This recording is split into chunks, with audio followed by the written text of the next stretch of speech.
Welcome back, all my RC people. So we're back with the Tamiya Toyota High-Lift today. And if you've been paying attention to the channel, I got this a while back and I got a good deal on it, but it needed some stuff done to it. I took it out for the first run, got it running all right. But by the end of the first run, by the time I drove it back up to my vehicle, and I kept it in low gear the whole time, I don't imagine I'm ever going to need anything more than that.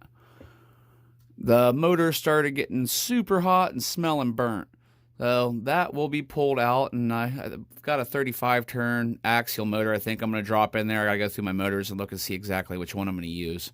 But the other issue I was seeing was this transmission.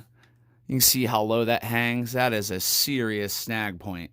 So I've got a couple of options. I can either try to raise this transmission up a little bit in the chassis and remount it in a different position, or I can take something like, I've got a couple of spare axial SCX10 2 transmissions that might fit in there decently. I've seen people put RC 4-wheel drive transmissions in them before. So I'm going to explore that and see what I can do. And then we have our steering. And with the steering, you have this servo here that runs this horn, all the way down to this linkage over to this side. And that seems like a very large waste of energy that is probably taking some of my steering angle away as well. So I plan on removing the steering servo from where it is now, and the first thing I'm going to try is where the shifter servo is right here. I'm going to try to mount it there and run the arm over like it would be mounted on most RC crawlers. And I'm going to give that a try and see how well that works first. Remove the shifter. I'm going to lock it in low gear for now and just put a couple of cullets on there so it can't move out of low gear and see what that does. I've already got, oops, holy crap. I've already got the body off of it. So I've got that in the other room getting ready to spray it now. I'll get working on the rest of this stuff and I will keep you updated along the way. Okay, so this is what I came up with. I reversed that servo and mounted it at the other end, so flipped it around this way, removed it from the shifter, made this linkage down here with the red ends, and I've got that hooked up to the trusty servo tester. You see it works great. Now watch this though. This is these right here. You know, bottoms out, does a little bump steer and pushes the springs over. Same with that direction. I'm gonna take care of that. So if I grind down right where that plastic's hitting right there, I should be able to get a little bit more steering. I've already got more steering than I had before now. But after I do that, I should get quite a bit more steering.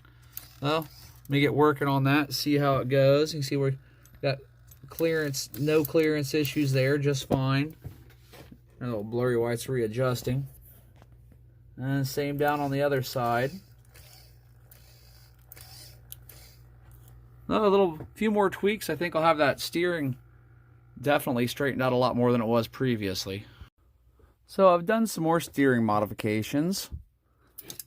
I used a Dremel tool and dremeled right here, right there, and right there. Just took off a little bit. It wasn't a horrible amount of plastic. And let's see how much more steering we got. Look at that. Now for a Tamiya truck especially, that is a lot of good steering right there. So I think this is going to work out nice. So I've removed the bolts to the transmission, and this is going to be a little bit easier than I thought. Look how much you can move that. That's at full extension on the drive shaft, so that you've got a lot of room to play with. So I'm thinking, here's where it would normally mount. So if I take that and just make a couple of razor brackets off of each side, I'm thinking I can raise it up to somewhere around here. And look how much more ground clearance that's going to give us with that transmission. And then I may be able to make a skid plate to go just to keep that, because that's a rough, sharp edge. Well, that'll be a different project. But yeah, I think I could easily raise this up to right around this level and be just fine. And it should still fit under the cab of the truck. Well, time to get working on that. Alright, so we're back and I've moved the transmission. You can see I've made these little aluminum plates. Made one For the other side, it's matching as well, and that brought us up quite a bit.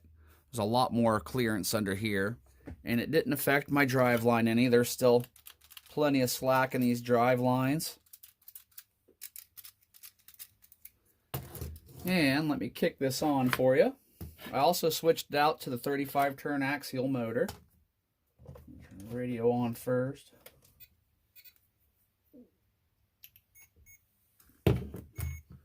All right, there we have it. We've got a lot more steering than we used to, and everything's running nice and smooth on that 35 turn. I've also locked it in the lowest gear I could, and I just used, if you can see them there, there's a couple little cullets with grub screws, and I locked those in place because I really don't need any other speed in this transmission. I am primarily going to use this for a trail truck crawler. So I think that's going to end up working out pretty good.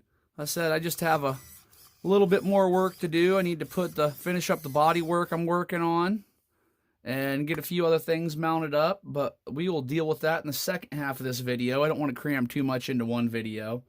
So on the second half, we'll take care of the body and hopefully get it out for a test drive as long as there's not too much snow. It's been snowing pretty good here lately. Well, all right, everybody. Thanks for watching. This has been the upgrades and rebuild of my Tamiya Toyota Tundra high lift. So we'll catch you on part 2 and have a great day. Don't forget to hit that like on the way out.